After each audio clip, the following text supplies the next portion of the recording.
it's me, John the Bearberry here, back once again to cover yet another convention. Today, it's the Long Beach Comic-Con, the second annual Long Beach Comic-Con, and it happens to be on Halloween Day that we're shooting this. So it's going to be a great con, I think. We're going to talk to a lot of the exhibitors, a lot of the comic creators. So come on and join me. And by the way, if we see any cool kids in costumes today, bam, they get a free Halloween comic. How cool is that? So come on and join me. I think it's going to be an awesome convention. Come on.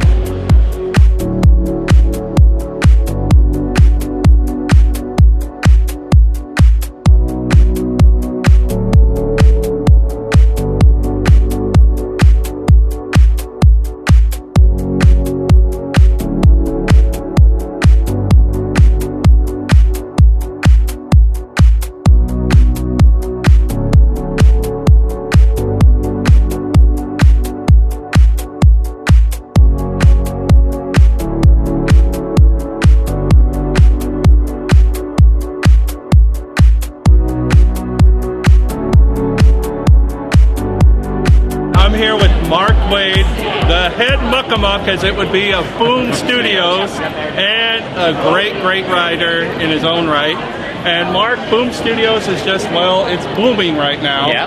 I mean, wow, what a collection of books you have. Everything from Disney comics to Mark's titles, Irredeemable, Incorruptible, The Unknown, licensed ones such as the Blade Runner Do Androids, Dream of Electric Sheep, and now you're partnered with Stan Lee. Partnered with Stan Lee. Oh my God! Yeah. Who just did? I just read Soldier Zero.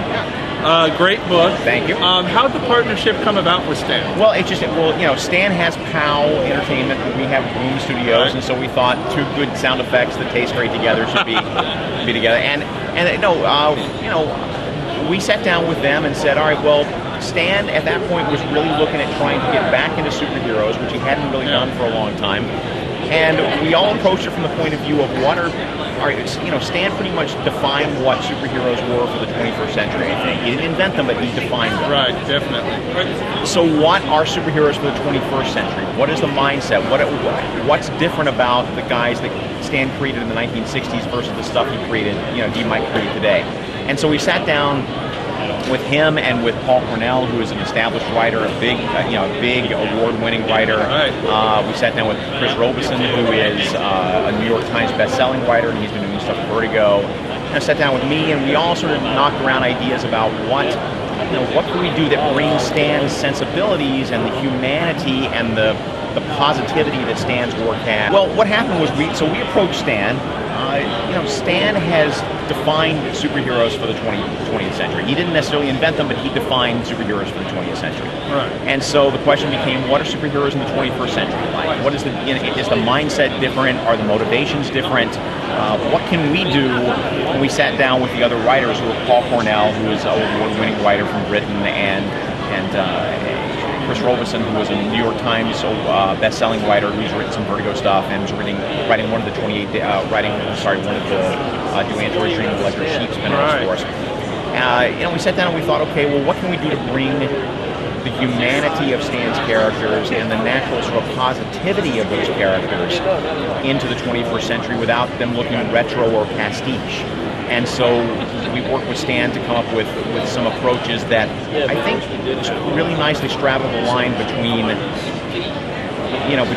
Stan stuff and what modern sensibilities are. Right, and one of the things about Soldier Zero, for those of you that haven't read Soldier Zero, and by the way, please do. It's about a guy that comes back from Afghanistan, and he's in a wheelchair, and in the very first issue, all of a sudden this thing comes just from outer space, and it encapsulates his whole body, and next thing you know, he's like a superhero. Right, which is a blessing and a curse. On the one hand, he can walk for the first time since his accident, but the downside is, but it's an alien weapon of war, and he's fast becoming an avowed pacifist because of what happened to him in the war. Right. If not a pacifist, at least someone who is, very suspicious of combat and war in general because of what's going on. And if that doesn't read like a Stan Lee idea, then I don't know what does. Exactly. And all of them, there's the core of what, of Stan at all of them. And Stan, I was leery of approaching this project because I didn't know Stan, and I didn't want it to be one of these things where once more some nascent comics company is hiring some celebrity to sign his name to something and then not ever look at it again. Right. And instead, Stan rolled up his sleeves and is in there and is working with me and is reading the plots and is looking at the pencils and is making suggestions on covers and really doing the editorial work that we need him to do. And he's bringing himself to it. It's great. He's a good man. I just wanted to real quick say, by the way, thank you so much for all of the kids' comics and the work you do with them. They sell so well at our store. I'm the kids' purchaser for the store, and my God, I mean, they have Monsters Inc., Cars, The Incredibles, Toy Story, Mickey Mouse, any Disney character you can think of. It's just absolutely amazing. And the Muppet Show as well. So keep up the good work on that because it's really working at our store. Well, thanks so much. I appreciate it. All right, Mark. Well, you take care and all the best to Boom Studios because I know 2011 is going to be a fantastic year. Thanks very much, sir. Take care. I'm here with Michelle Bryson and Juan Ortiz from Silver Comics. And if you could, Michelle, tell us a bit about Silver Comics. Silver Comics was started about 2003 by Juan Ortiz, and he created all the characters that you see on our display, and he's incorporated such artists as Jay Piscopo, Dan Beltran, Ruben Procopio. Frank Bruner has done 6 of our illustrations, and if you know anything about some classic art at all, Frank Bruner is one of the top artists. I was so excited. If you look through the art in this book, it's wonderful. Scott Cito did the cover for us, and it's absolutely beautiful. I mean, it's something you just walk in the store and want to buy. His characters are kid-friendly. It takes you back to your roots of the Silver Age comics. It's fun. It's what you grew up with. It's what you love. If we can get that out there, everybody who's bought it has come back and said, this is it. This is what I had as a kid. This is what I want. This is what I want my kids to grow up with. So basically, he's bringing back to us what we really need in comics and getting back to our roots. And I know I came across you guys when you were at a Rockin' Con in Pasadena recently. That's how I discovered them. Silver Comics, by the way, is just really fabulous. It's a lot of fun, which is what a lot of comics are missing nowadays. And it struck me really how fun your books are. I mean, not only is the art amazing, the stories are just old-time fun. Anybody can pick it up and read it. You don't have to worry about the kids reading them. It's kid-friendly as well. But then they have fun things like this, where it's like 5 mighty magnets, or it's, trading cards and things like that. And you even had a coloring book. We did, and we ran out. We've given away so many in the past 2 days to just, even the adults are like, oh my gosh, this is like get back to the roots. They just love it. So Juan, my question to you then would be, how did you get so involved in Silver Comics, and what is the idea behind just pushing it so much towards the kids market where there's so many out there that just want to go for the adults? Just working from what I know, what I like, and hopefully other people will like it, especially children, because, that's the stuff that I grew up with, and I don't think children change, children are children, and they'll react the same way that I did when I was their age. Yeah, I was really, like I said before, just struck at how well done the books are, how well written they are. The art is great, and it's just pure fun. So if you're looking for something a little different from the normal comic stuff that's out there, you really couldn't do better than Silver Comics. And quite frankly, gang, we look forward to having you in our store sometime soon, because we'd love to have you in. Thank you. All right, so take care, and all of the best here at the convention. Thank you. And we'll be back. I'm here with Stephanie Lesniak, who many of you that come to Metropolis Comics know is the creator of Blaze and Brandy. Stephanie, always great to see you. Good to see you too, Good to see you once again. Thank you. And Blazin' Brandy, of course, she's promoting Blazin' Brandy here at the show today.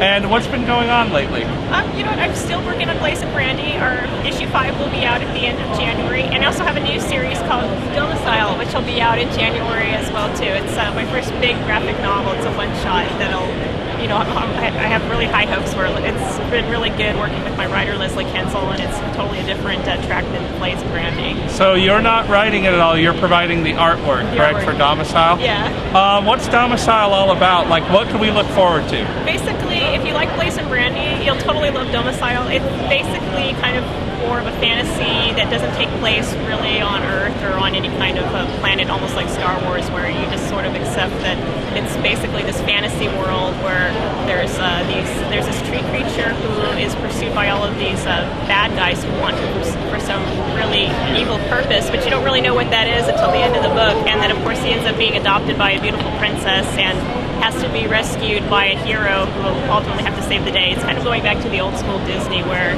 you feel good about it at the end of the story. It has a really nice plot, and it's really just like Blazin' Brandy. It's fun, family friendly, ages 9 to 99 appropriate. Domicile, okay, we're looking forward to it. Sounds great. Blazin' Brandy, you have, let's see, 0, 1, 2, 5 issues? Yep. 5 issues, see? I do pay attention. 5 issues of Blazin' Brandy done so far. Will there be more Blazin' Brandy for folks in the future? Oh, absolutely. Yeah, this one is definitely, it's a continuing series.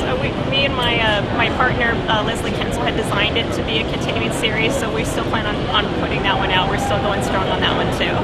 And then are you also working on any animated features? I know you were working for Squirrel Boy at one point on Cartoon Network. You were doing that. Yeah, are you doing any animation right now? Yeah, I'm currently working on the regular show on Cartoon Network, and then prior to that I was working on Flapjack. But the regular show comes on right after Adventure Time on Mondays from around 8:15 Pacific Standard Time.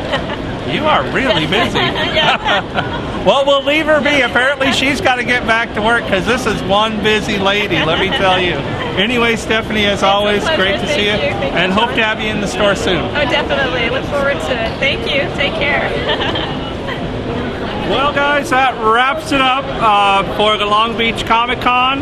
We've had a heck of a good time. We've had a lot of fun and some really crazy looking creatures here. And zombie big boy, ladies and gentlemen. Well, yeah, I'll see you guys next time. Take care. Bye.